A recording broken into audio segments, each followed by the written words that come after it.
My son smirked. I'm in charge now, you scrub the bathroom. The next day, I struck back. Maya sat in the deepest armchair in the parlor of the Hamptons house, her fingers resting on a slim leather folder, as if it were the only solid thing in a dissolving world. 40 days had passed since Victor's heart stopped, and the house was heavy with people and rituals. Soft voices drifted through the room, the delicate clink of glasses mingling with the thick, sweet scent of lilies and expensive perfume. Everything was arranged perfectly. Catering, lighting, flowers, the guest list. Everything was appropriate, just as it should be for a man like Victor Holloway, founder of Sterling Reserve. Hit that subscribe button and tap the bell icon so you never miss our latest uploads. From the outside, she supposed she looked like the centerpiece of the ceremony. The grieving widow, polished and composed. But inside, she felt as if she were behind glass, watching a play in silence.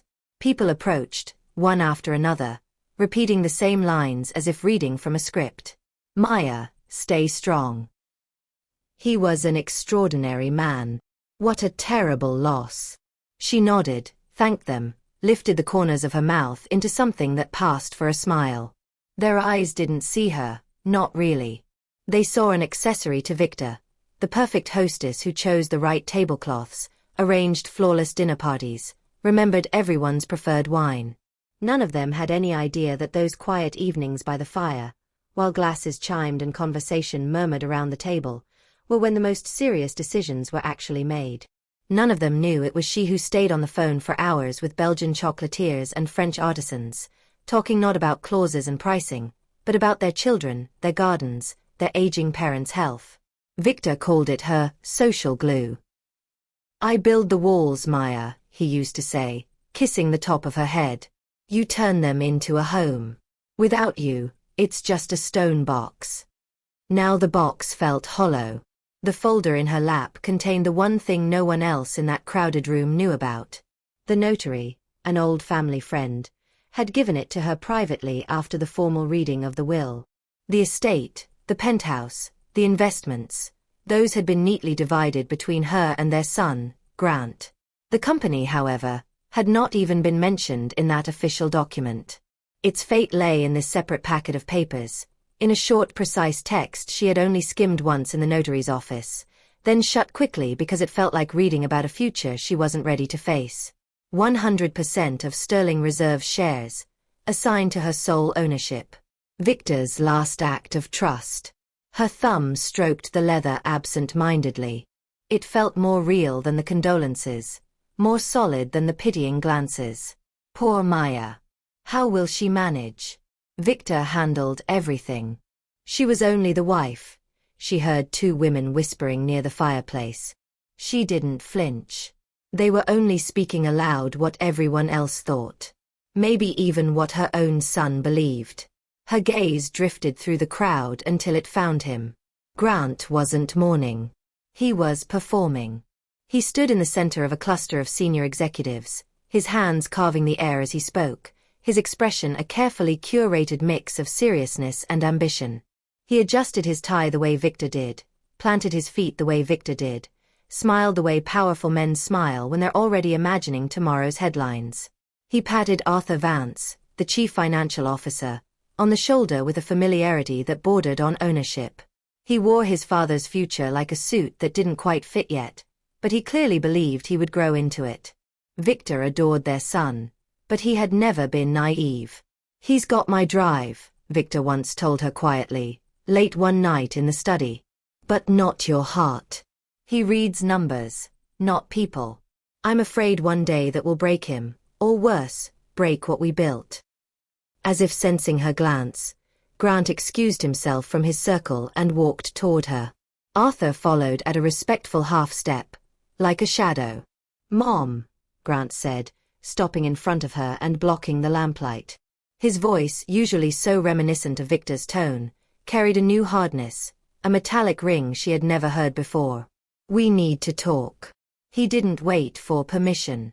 He lightly gripped her elbow and steered her toward the long buffet, a flawless display of the very products that had made Sterling Reserve famous. Caviar, pâtés, cheeses, delicate canapés. decades of work and reputation laid out on crystal and silver.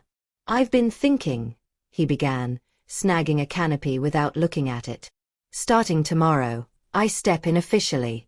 Dad's office is mine now." He spoke casually, like someone confirming a lunch reservation. "You'll need to clear out his personal things. And yours. From the estate too." She stared at him. "I plan to make this place more useful," he went on. "Host corporate events here, invite investors, that sort of thing. You understand. You won't be comfortable here anymore. You'll move into the city penthouse. It's smaller, but it's enough for just you." He said, "just you," as though he were describing the needs of someone already halfway removed from life. Maya felt something inside her go numb. She said nothing. Her silence seemed to embolden him. "You'll have a pension. Don't worry," he added, wiping his fingers on a napkin. "But sitting around idle isn't good for you at your age. You need to stay occupied." His eyes ran over her as if assessing something slightly worn, slightly obsolete. His mouth curled into a smirk. "Your place now," he leaned in, lowering his voice to a near whisper, "can start with cleaning my office bathroom." The words were soft, but the humiliation inside them was sharp and deliberate. The air seemed to thin. At that moment, something shifted. The grief clutching her chest didn't disappear, but a layer of ice formed over it. The murmurs of the guests, the clinking glasses, the music, everything dimmed, as though the world had faded behind a pane of frosted glass. The scent of lilies and cigar smoke vanished. All that remained was her son's self-satisfied face and the smooth folder resting against her palm. He hadn't just insulted her. On the day honoring his father, in the house his father had built, he had spit on Victor's memory. He had reduced 40 years of love, partnership, and shared struggle to a punchline. The person in front of her was not the boy she had tucked into bed. He was a stranger in her son's skin, a man poised to destroy what she and Victor had dedicated their lives to. The fight for money, she realized, had never interested her. But this wasn't about money. This was about dignity, about the soul of what they had created. That she would fight for. She rose from the armchair without a word and walked away, leaving Grant standing by the silver trays, certain he had secured his victory. She glided past the murmuring guests, climbed the stairs with steady steps, and closed the door of the master bedroom behind her. Downstairs, the gathering continued. Above, in the quiet, the life she had known up until an hour ago ended as cleanly as if someone had cut a thread. She waited until the last car rolled away and the house sank into silence. Only then did she descend the stairs, move through the shadowed hallway, and open the door to Victor's study. The room smelled faintly of tea, tobacco, and old wood. Bookshelves lined the walls, packed with volumes that had nothing to do with profit and loss. History, poetry, travel. On the desk sat a cup of tea, still bearing a faint ring where the liquid had receded. The leather of Victor's armchair creaked softly as she sank into it. It still held his warmth in memory. "You wanted to build something that would outlive us," she whispered into the dimness. "They want to sell it for parts." In the bottom drawer lay a thick journal with an embossed cover, her journal. Not ledgers, not contracts. A web of names and numbers written in her rounded hand. Personal lines, private addresses, anniversaries she never forgot. Victor teased her, calling it her spiderweb, but he knew the truth. That web held their world together more tightly than any steel-reinforced supply chain. Now it was time to test it. She opened the book with the letter D and found the first name. Charlotte Dubois. Brussels. 40 years of chocolate, friendship, and shared confidences. A woman who had once sat in this very room and laughed with Maya over burnt tart shells while their husbands argued about pricing in the next room. Maya dialed. "May." Charlotte's raspy, warm voice answered after several long rings. "My dear, I was just thinking of you. How did it go?" "It went as it should," Maya replied, keeping her voice steady. "There were many people. They spoke well of him. He was one of a kind, your Victor. I lit a candle for him this morning." "Thank you," Maya said softly. I'm calling for another reason too. There will be changes. Grant is taking the reins. There was a small pause on the line, the silence of someone intelligent enough to hear what wasn't being said. I understand, Charlotte said at last, her tone sobering. He's a child of a different era. Exactly, Maya answered. A child of the new century. She didn't ask for anything. She simply expressed her gratitude for the years of partnership and friendship, spoke of uncertainty, of transitions. When she ended the call, she knew one thing. The thread to Brussels still held, strong and unbroken. She turned a few pages. Sri Lanka. Mr. Sundaram, whose family had grown tea long before her own grandfather had ever tasted it. He had once flown halfway around the world to bring them a sapling as a gift for their anniversary. The plant still grew in the conservatory, its leaves brushing the glass. He answered the phone with his usual, gentle courtesy. They spoke of harvests and monsoons, of his grandchildren's exam results. Then she quietly mentioned that the next generation might see long friendships as negotiable line items. Our family has worked with yours since before I had a mustache, madam, he said. For us, Sterling Reserve is your husband and you. Everything else is paperwork. We remember who treated us like people, not as figures on a spreadsheet. That thread held too. Then France, Monsieur Laurent, master of caviar and tides, a poet disguised as a businessman. When she hinted that new management might not see the old ways as valuable, his reply was simple and firm. Madam Holloway, one does not put a price on reputation. Mine is tied to your house. I will not forget that. When the last call ended, the ice around her grief loosened slightly, replaced by something steadier. Confidence. Her web remained intact. For 40 years she had built it with patience, birthdays remembered, small gifts chosen thoughtfully, letters handwritten when it would have been easier to send an email. Those invisible threads, spun from respect and human warmth, were now knitting themselves into something else, a net. And the man who had just told her to clean his bathroom was walking straight toward it. Maya closed the journal and let the quiet of the study settle around her like armor. Outside, the house exhaled the last of the funeral guests. Upstairs, the empty bedroom waited. In her lap, the leather folder felt less like a burden, more like a key. The war for the company had already started. This time, she would not fight with tears or pleas. She would fight in the only language Victor had ever truly believed in. Morning crept across the Hamptons estate in pale grey strokes. Maya sat alone in the study until the sky behind the windows lifted from black to steel, then to the dull silver of dawn. When the light finally touched the spines of the books, she rose and went to her room, not to sleep, but simply to wait.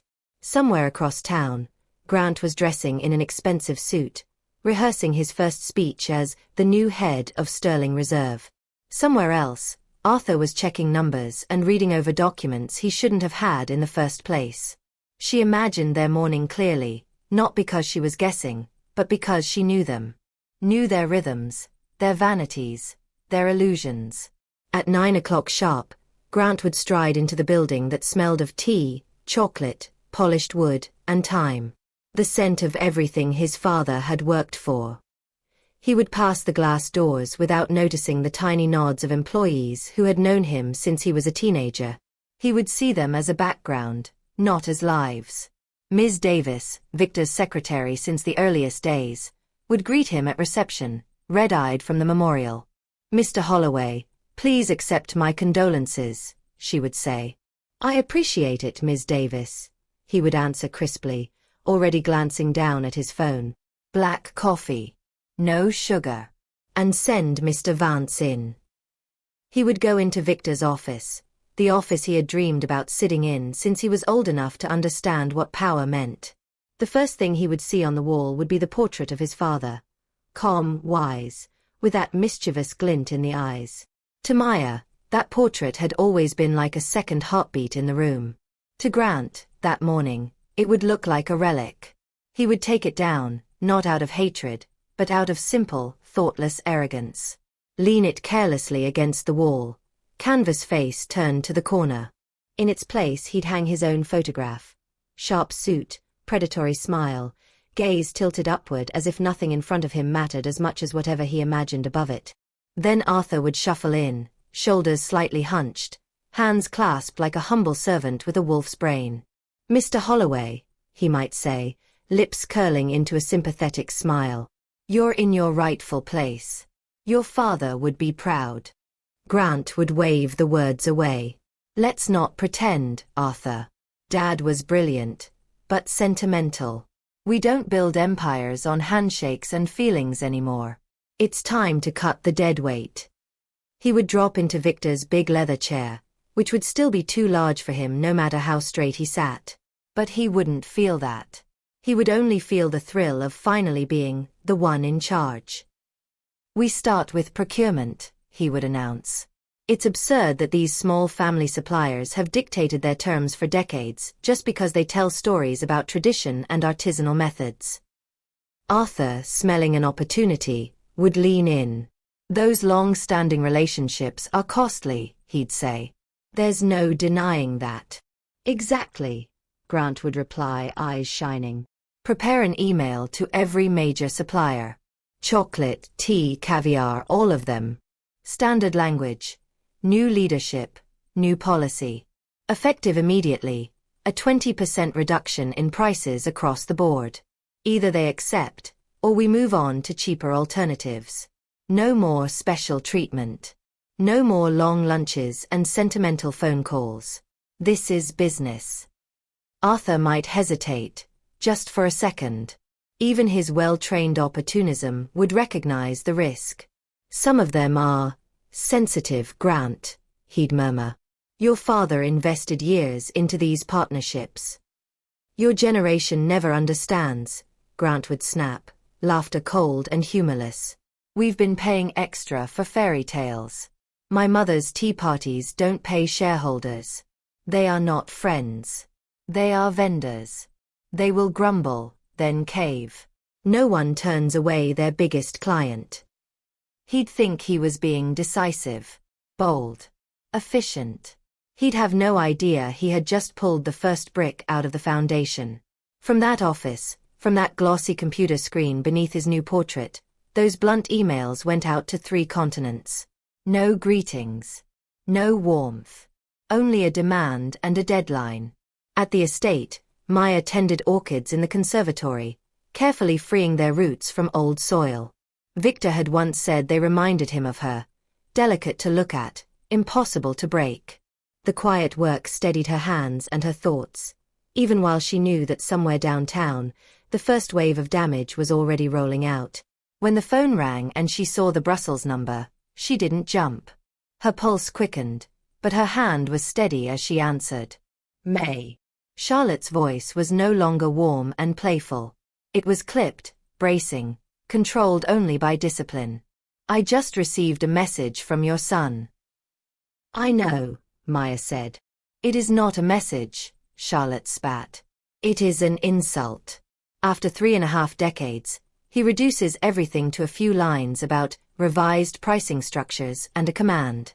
No greeting, no acknowledgement, nothing.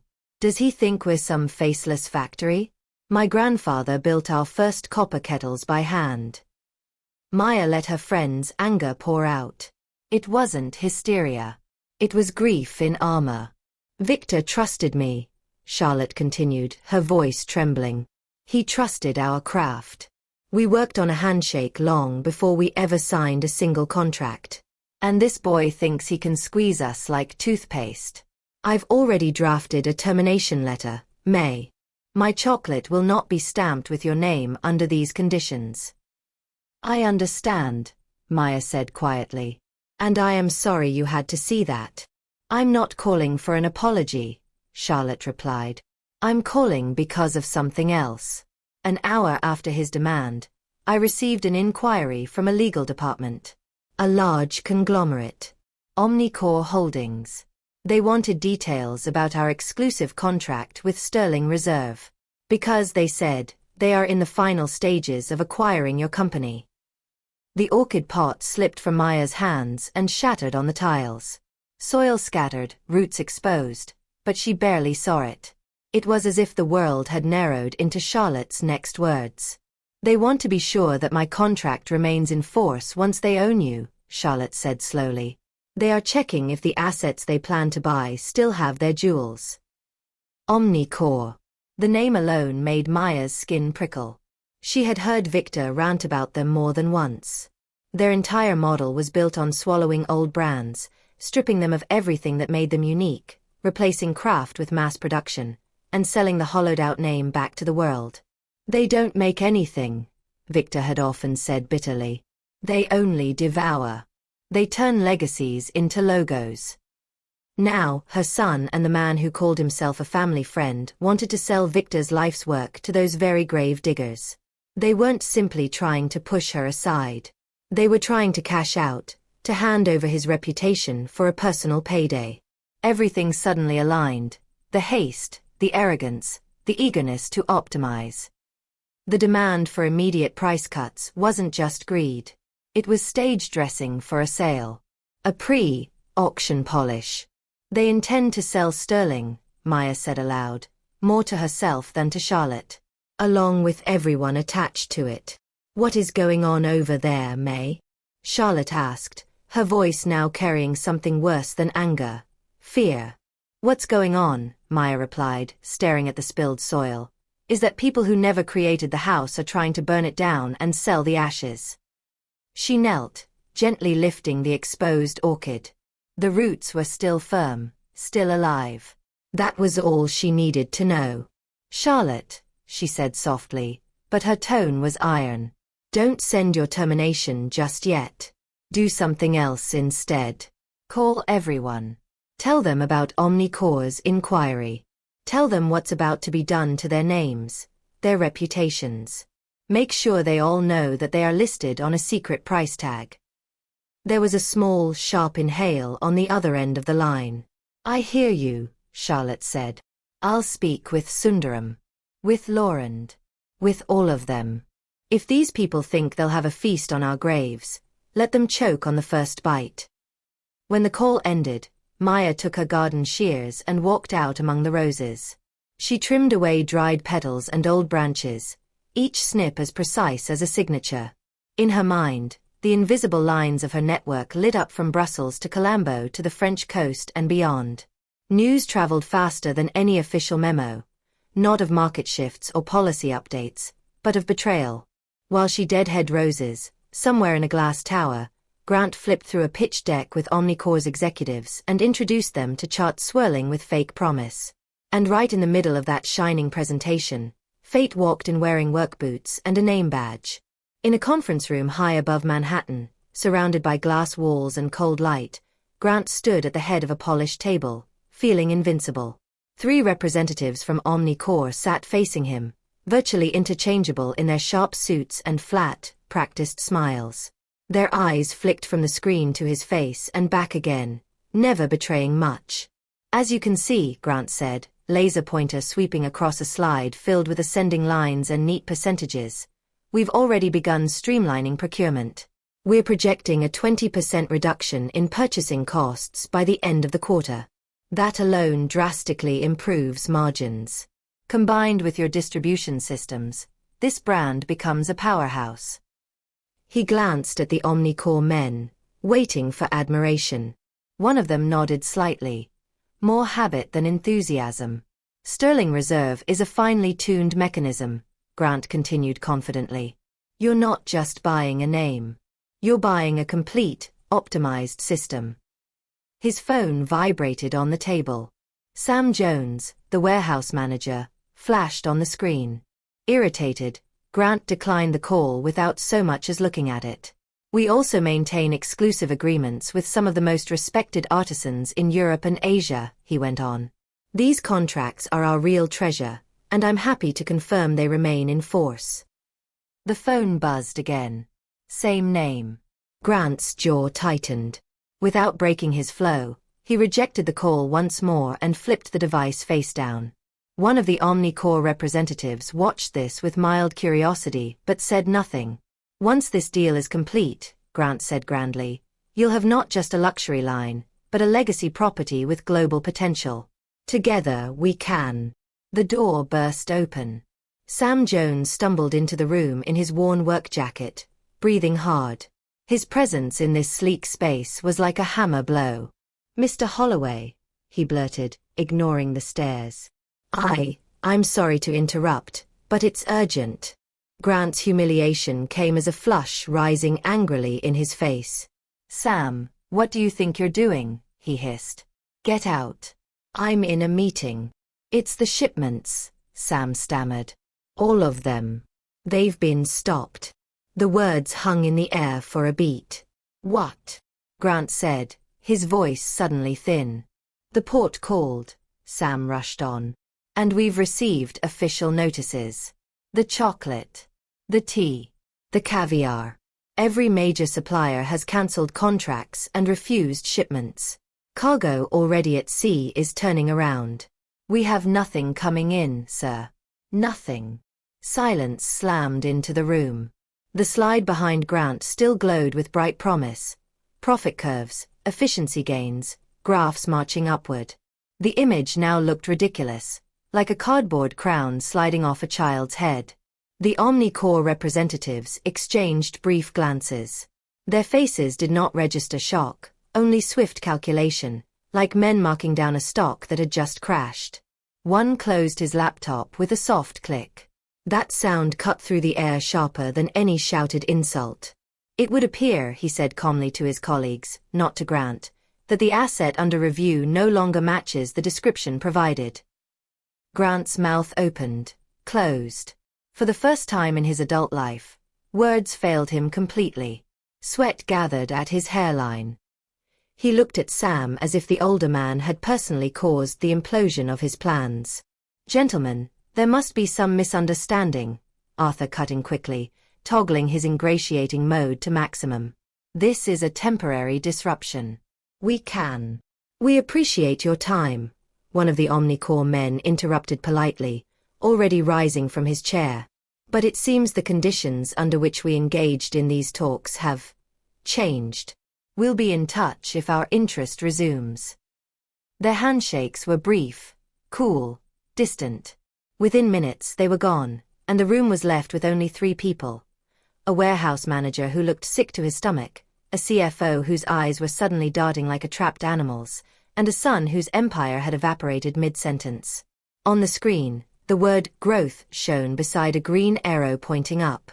Grant stared at it, understanding with sick clarity that he was standing at the foot of a cliff, not atop a peak.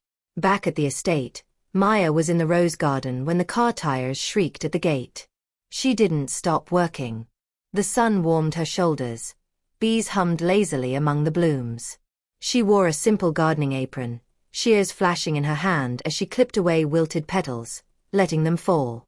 The front door slammed.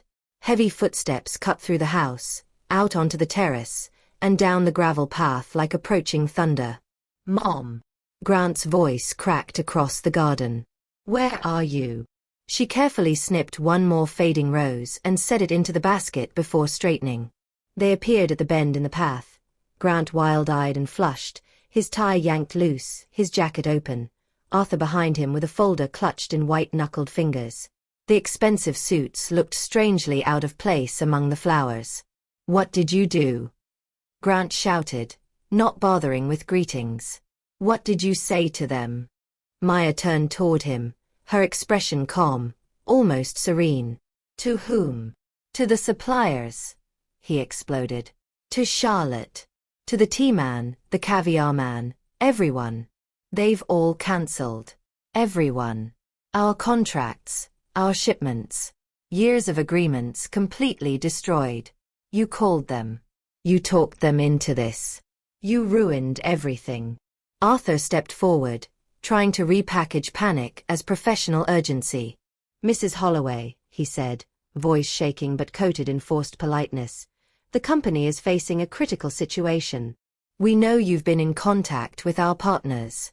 We must insist that you call them back immediately and repair this misunderstanding. You have to fix what you set in motion." "I didn't call to cancel anything," Maya said evenly.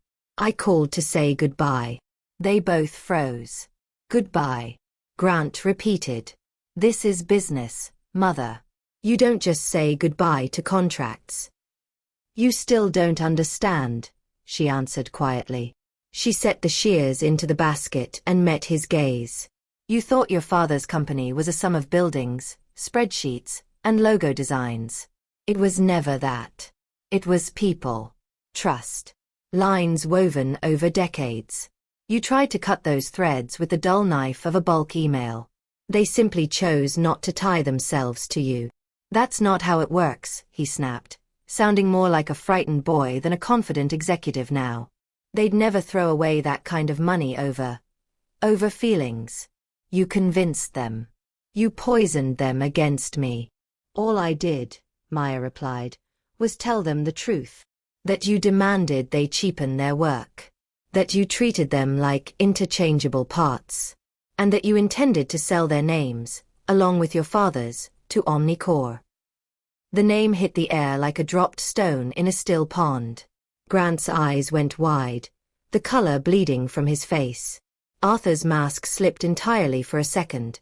Beneath it was stark, animal fear. How? Arthur started, then cut himself off. How do you know about that? Grant whispered. Maya didn't answer. She didn't need to. Arthur moved first. Survival flickered in his gaze. He straightened his shoulders, smoothed his expression into professional concern, and rearranged the truth in his head at lightning speed. Mrs. Holloway, he rushed out, stepping forward as if to shield Grant. This is actually good news that you've heard. You see, your husband left the company in a difficult condition. Debts, outdated agreements, cash flow issues. We have been working, in secret and under great pressure, to save sterling reserve.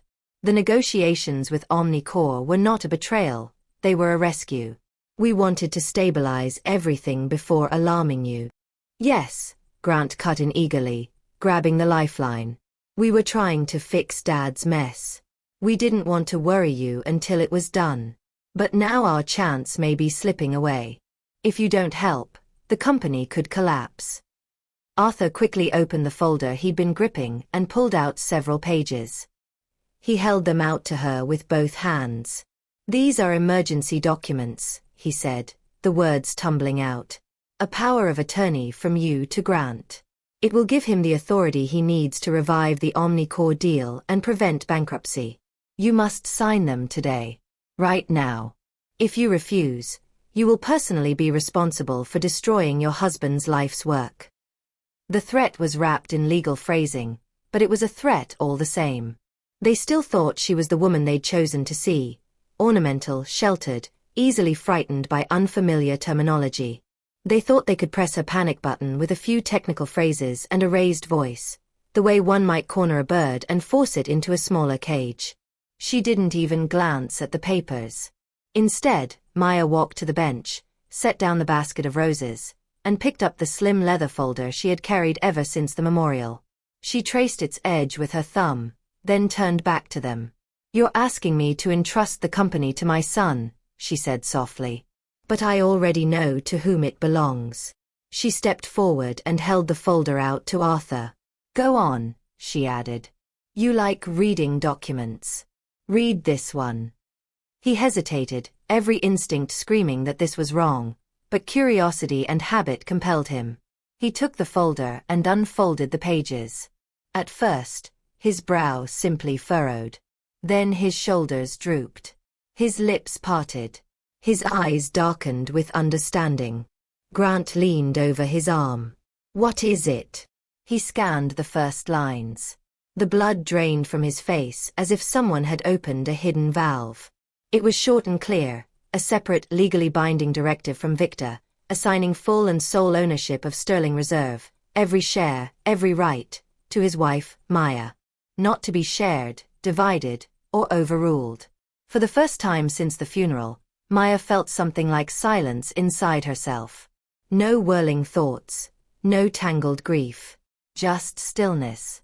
She took the folder back, closed it gently, and looked at them both. My place, she said, her voice steady as stone, is not scrubbing your bathroom, Grant. My place is at the head of the table where your father made his decisions. The table where you and this man," she flicked her gaze to Arthur, "tried to sell his legacy to the highest bidder." Grant flinched. "You are both dismissed," she continued. "As of this moment, you no longer hold any position at Sterling Reserve. You have 1 hour to remove your personal belongings from my office. And I want you off my property by evening. Do not come back."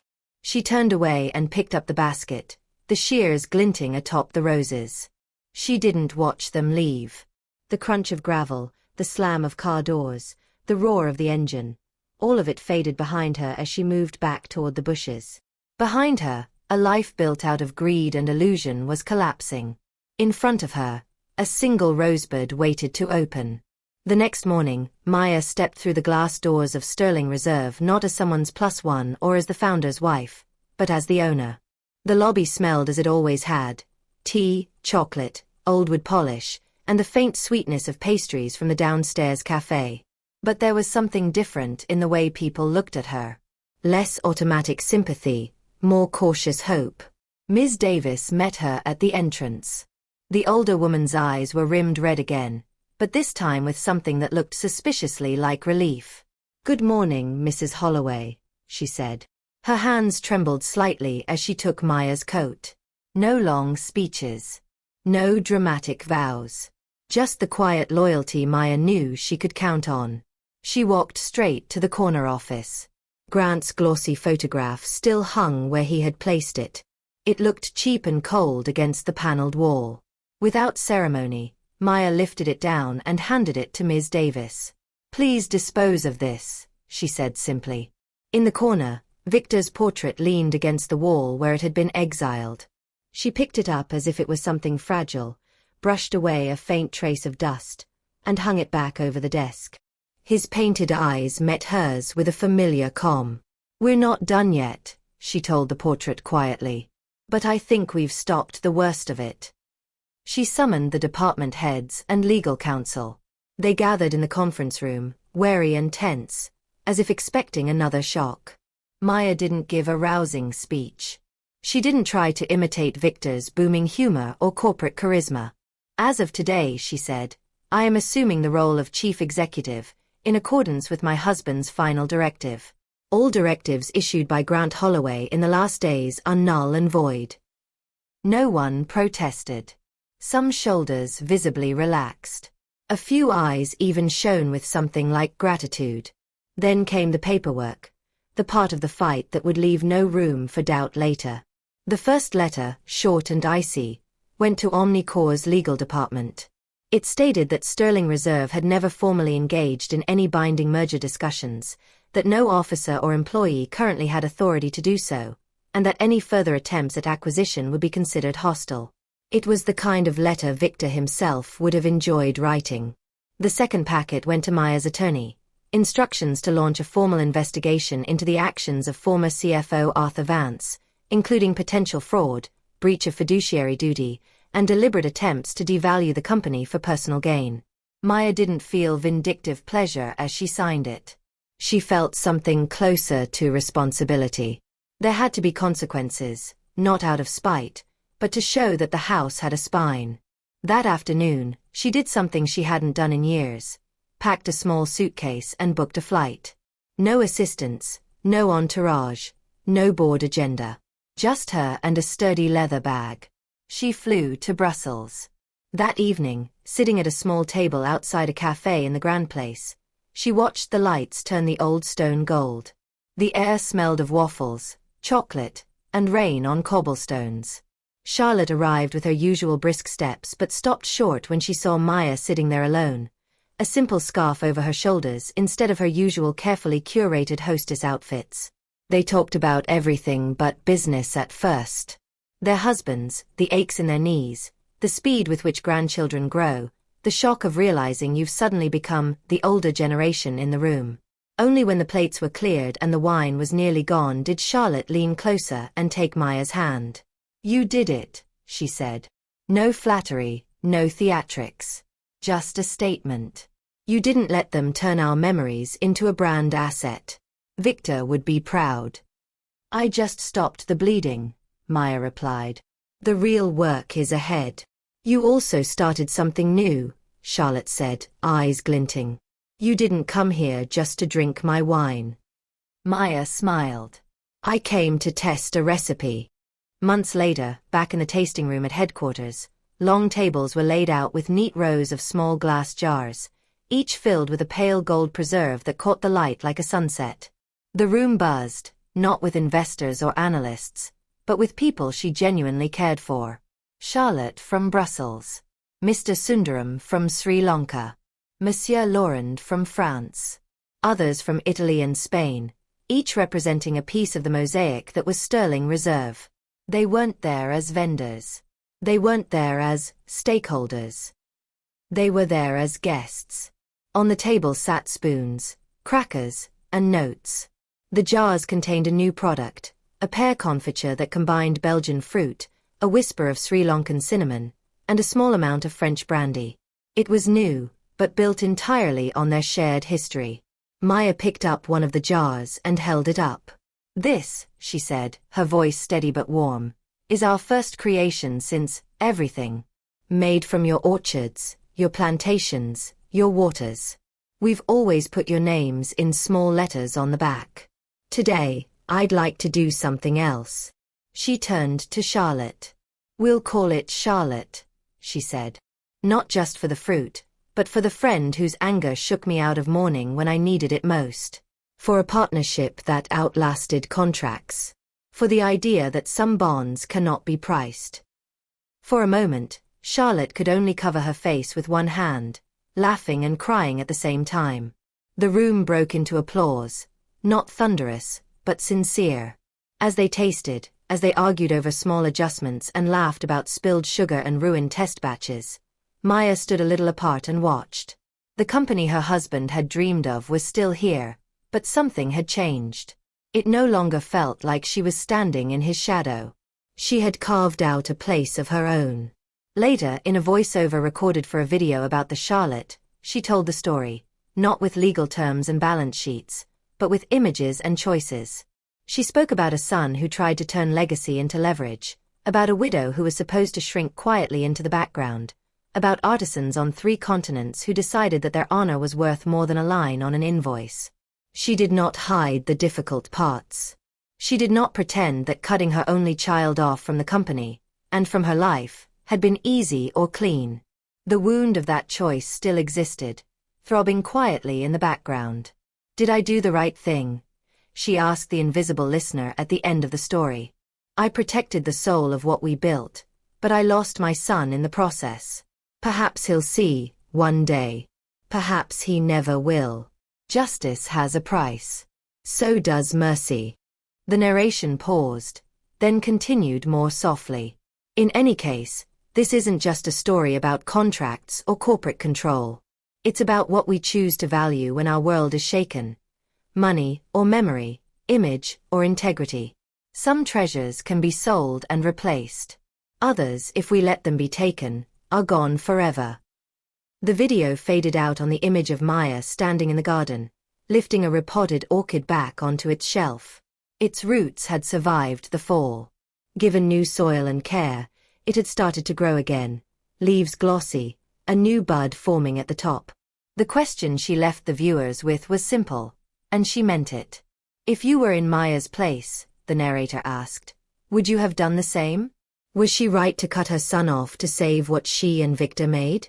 Or was there another path between betrayal and forgiveness that she failed to see? She invited them to share their thoughts, to argue, to reflect, to stay with the story a little longer instead of letting it slip away in the scroll. Because in the end, this wasn't just about one company or one family. It was about the line each of us draws between what we own and what we are.